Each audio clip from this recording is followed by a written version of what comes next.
I'm sorry to say this, but I've come to the conclusion that Trump is a weak president. He hasn't done anything about Antifa. He hasn't done anything about the media. He hasn't done anything about reining in all the celebrities that openly threaten his family. You know, death threats were not permitted under Obama. The deep state used to go after people. Even if they were in different countries and they said something about the great precious Obama, they got arrested. But nowadays, celebrities publicly are allowed to indulge in the most sick, disgusting, depraved fantasies, euthanizing Trump and his family, etc., raping them, etc. They're allowed to do whatever they want. Like Madonna said, yes, I've thought a lot about blowing up the White House. Well, good luck, Madonna. Don't come back because you'll be investigated. And what about Peter Fonda? These people won't get forgotten about. And now Bette Midler is the latest middle-of-the-road celebrity to be doing this sort of thing. Openly indulging in these snuff fantasies. And they're only doing it and going further with it because no one's stopping them. Trump isn't pushing back on it. He's not actually made it any kind of rule that they can't do that. They're allowed to openly death threat his family, apparently.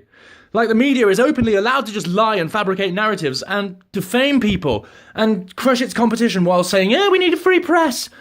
Yeah, Trump, stop being a weak president and do something about the media. They were all worried that you were going to become a tyrant and shut down the media. So become that tyrant. You've been weak. They've been saying you're a tyrant shutting down the media for ages now, and you've done nothing. You've been far too permissive.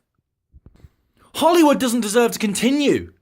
It's not just losing money because people are siding with Trump and people, are bored of the movies they're creating. No, people know the truth about Hollywood now. It's a paedophile ring. It's a den of corruption, a nest of corruption, a hive of corruption. That's why all these corrupt individuals that are involved in human trafficking, like Robert De Niro, as court documents in 1998 show. People that are involved in these human trafficking operations, like that woman in Smallville that was arrested, they don't like Trump because Trump and his police force, Trump and his Department of Justice, etc., are reeling those people in. They've been catching the paedophile rings. They've been arresting the global elites that are involved in child kidnapping or smuggling or trafficking of any kind, or people trafficking. Basically, it's Hollywood's bread and butter. And it's not even a secret. It's not a secret. It's been mainstream news. It's just that the mainstream media tends to just report it once in a tiny little segment. Famous Hollywood celebrity involved in human trafficking. Children might be involved. Oh, small little side note. In today's top story, Robert De Niro says this about Donald Trump. It's like, well, the media isn't doing its job.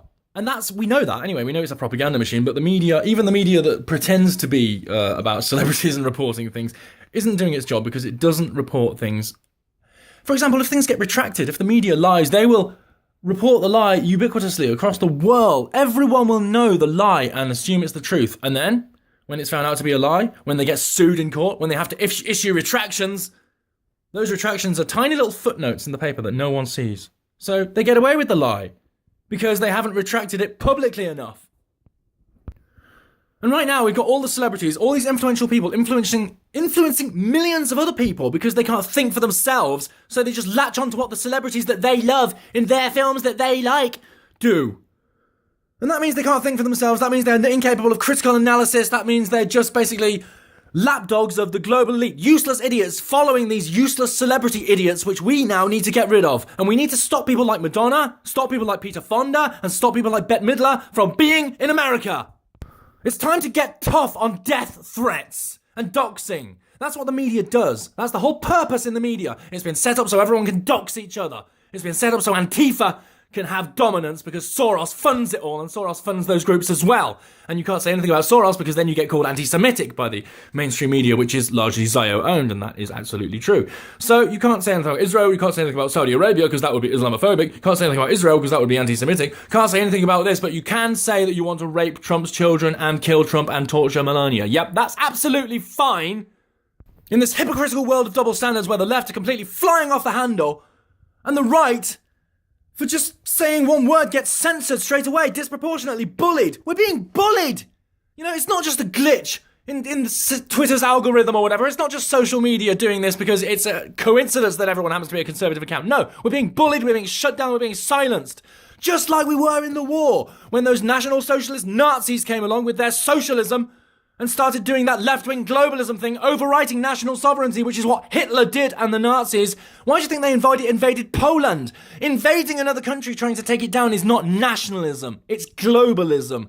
And the Nazis attempted globalism just like the EU are attempting it now. It's the exact same modus operandi. And even Guy Verhofstadt says it in the exact same way that Hitler said it. And Angela Merkel says it in the exact same way with exactly the same eyes, probably because she's related, and you can directly tell that when you look at them and look into the history and look at the pictures and so on. Hitler's eyes are very unique in the world of, great fascist dictators in the world. And those eyes are identical to Angela Merkel's, and I don't just mean dead. But then that's typical of a backwards world, isn't it? Where everyone in the media says that Trump is literally Hitler and that Merkel is wonderful when she's literally Hitler!